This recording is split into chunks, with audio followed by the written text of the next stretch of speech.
Good morning folks, and welcome once again to another helping of Mr H's Hot Pot.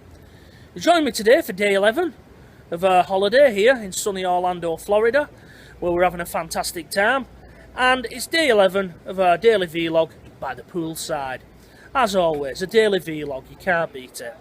Now today's vlog I'm going to have to smash it, Hot Potters, and get it done pretty quickly because we had a note pushed under our door yesterday in our hotel room while we was out in Epcot, and it was informing us that they're going to be coming in, the maintenance people, and testing the fire alarm system and the fire sprinkler in our room. Not just our room, every room on the complex over the next 2 days, and they've penciled ours in for today at 10:30. They didn't give us a lot of notice, but there it is, they've got to do these things. It's Florida law apparently, and they've got to abide by it, haven't they? Just as we have to in the UK with the fire service. Better safe than sorry. So I'm going to get this vlog done, and then we're going to get out onto the road and we'll leave them to it. So what are we going to be doing today? What little jollifications have we got today? Oh, Potters, I hear you all cry. Well, we're not going to be doing any of the theme parks today. We've done most of those now and done everything that we want to do, so the few remaining days that we've got left on our tickets, we'll just be returning simply to do the things that we want to do twice, mainly the things that little Toby has enjoyed. We'll just go to the various parks and do that one particular attraction and then come out and go to another and so on and so forth. But today we're going to be visiting Typhoon Lagoon because little Toby James enjoyed Typhoon Lagoon, as Mrs H likes to call it. He enjoyed playing in the wave pool particularly, you know, where it sends a big wave of water and you get swept up with it and then gently drop back down. We haven't took him in too deep because obviously he's not, he can't swim yet, only being 9 months old, but he does enjoy being in water, so we're going to go back there. And Mr H will be able to go on the lazy river, bobbing along in his rubber ring once again. Now, before we do that, we're going to be visiting a real-life Stepford. If anybody out there has watched the Stepford Wives, those creepy films, I think they were made in the 70s or 80s, we're going to be visiting a real-life version of that. It was built by Disney.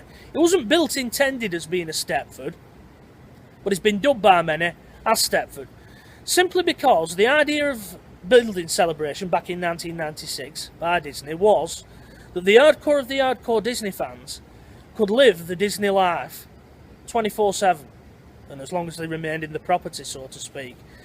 And there was quite a big rush for people to live there.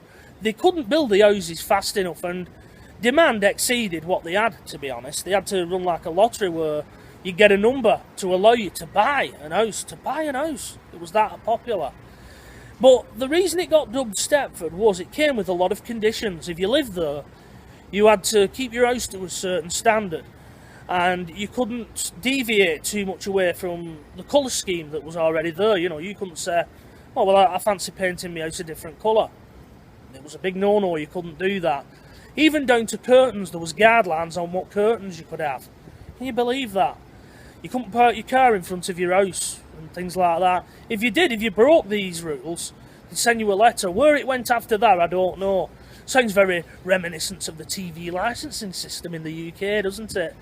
But we're going to visit that just to see how creepy it is, and just to say that we've been there, really. So we're going to take a look around there. It has its own school and its own, I think it has its own hospital, and it's really a self-contained town, so to speak. So yeah, we're going to visit Stepford / Celebration this morning, then on to Typhoon Lagoon. Now today I'm not going to have a theme as such. I didn't do one yesterday, and I'm not going to do one today. I'm going to ask you a question, and I'm going to ask you how you would deal with this incident I'm going to tell you now, which is rather shocking really. Now the other day when we was in the Magic Kingdom, I was walking round with little Toby James and Mrs H, and we went and watched a little show by the Muppets, you know, Jim Henderson's Muppets, the Muppet Show. Well, they have them in the Magic Kingdom, and they was doing this little show, supposedly telling you the story of the American independence, of course with the Muppets twist on it, so of course things went wrong and etc, etc. Miss Piggy being the butt of jokes, all that kind of thing. Well, at the end of it, they shot out these paper streamers, you know, at the crowd with a little bit of a pop. If you can imagine a big version of a party popper, it was one of those. So they'd shoot out streamers that were about 3 foot, 4 foot long. and into the crowd. Now, once those come out, the kids go for things like that, don't they? You know, straight away, they're like moths to a light bulb, aren't they? Well, as luck would have it, one of these streamers, a blue one, excuse me, flew straight at little Toby's pram. And he caught it, you know, because he's got good reflexes now. And as it floated down, he caught it. And this woman, from nowhere, an adult, a grown adult woman, I'm not talking a teenager or anything like that, runs across, and no sooner had our Toby grabbed hold of it, she snatched it out of his hand and went and gave it to her child, you know. Thank you, and gave it to her child. Snatching out of a baby's hand, can you believe that? You know, I said something to her, which it was water off a duck's back. You know, she didn't. I think she was Hispanic, so it didn't really land what I said to her. You know, getting a mouthful of Wiganese, she just looked at me blank. But how would you have dealt with that? Would you have gone and filled her in? I mean, I was fuming. I felt like pinning her against wall. You know, snatching off my kid like that.